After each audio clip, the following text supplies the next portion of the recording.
Salam jumpa kembali dengan saya Jonathan Sara. Saya adalah instruktur Forex dari Broker XM. Apa kabar semuanya, rekan trader di seluruh Indonesia, dimanapun Anda berada.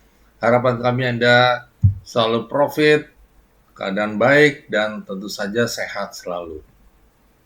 Rekan trader, beberapa waktu yang lalu saya dihubungi oleh seseorang. Dia katakan, Pak Jo, saya baru saja menjual aset saya berupa sawah. Kemudian uang dari penjualan sawah tersebut saya depositkan ke sebuah broker dan kemudian saya trading. Alasan dia trading adalah karena dia sudah putus kerja akibat masa pandemik ini. Semua uangnya dia masukin dan kemudian trading dengan harapan mendapatkan keuntungan dari trading forex. Namun tidak lebih dari 1 bulan dananya habis.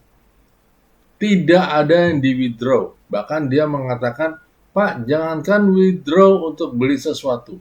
Withdraw untuk beli rokok saja saya tidak sempat atau saya tidak menikmatinya. Dan duitnya sudah habis. Loss 100%. Nah, hal-hal seperti ini atau senada dengan cerita ini mungkin Anda pernah mendengarnya.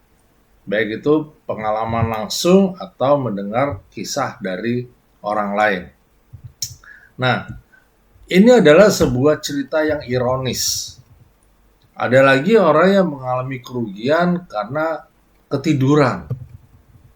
Waduh, saya loss 50%. Padahal baru trading, baru deposit baru 1 malam.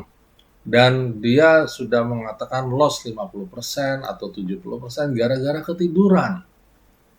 Gara-gara mati lampu atau internet putus. Dan menyalahkan internet, menyalahkan kondisi, bahkan menyalahkan broker. Ya, nah ini sering kali terjadi. Nah, jadi berdasarkan kasus-kasus tersebut, saya ingin membahas mengenai stop loss. Ya, ini mungkin juga pernah Anda alami. Di dalam trading kita menjadi satu pertanyaan, apakah penting menggunakan stop loss?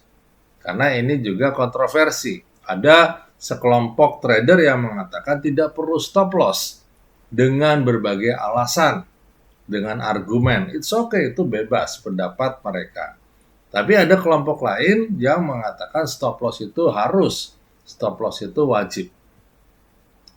Ya, jadi teman-teman semuanya, kalau kita akan membahas mengenai stop loss karena ini bagian dari elemen money management yang menurut saya sangat penting. Ya, dari contoh-contoh tersebut di atas pada kasus yang saya barusan ceritakan ini, maka kita sementara bisa mengambil kesimpulan, ya, kalau ada stop loss, kalau kita menggunakan stop loss, maka kerugian bisa dibatasi. Ya. Jadi ada juga orang yang tidak pakai stop loss karena alasannya sudah rugi dan harga kembali dan bahkan profit. Nah, ini akan kita bahas apakah stop loss itu perlu atau tidak, ya. Oke, jadi sebelumnya saya akan bahas dulu mengenai apa yang dimaksud dengan stop loss. Stop loss ini adalah order yang kita berikan kepada broker, ya, broker yang kita gunakan tentunya untuk menutup transaksi kita secara otomatis jika mencapai harga yang kita tentukan. Ya, misalnya kita membeli saham misalnya, ya, forex atau saham, sama ya, konsepnya sama saja. Anggaplah ini saham A gitu ya, pada harga 10.000 kita beli.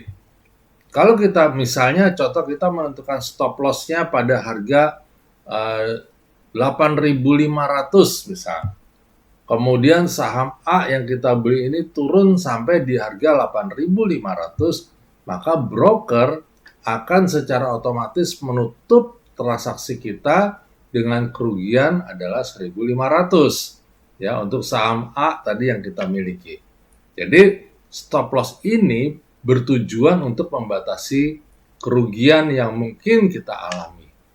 Tapi kalau kita tidak menggunakan stop loss, ketika harga saham atau forex tadi turun terus sampai di 7.500 misalnya, maka kerugian kita akan semakin besar ya kalau kita tidak menggunakan stop loss.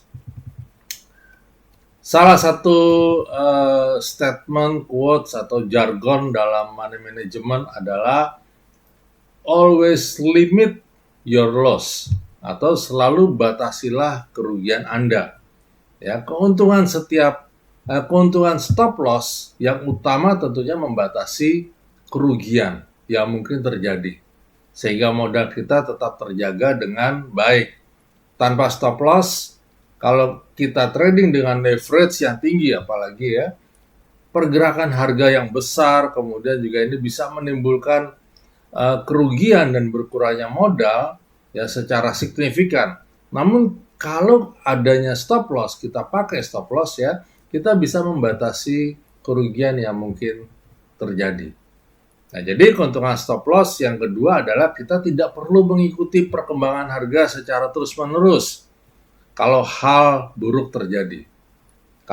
Jadi kita sudah siap untuk menetapkan stop loss. Ini cocok sekali buat Anda yang selain trading tapi juga memiliki pekerjaan lainnya.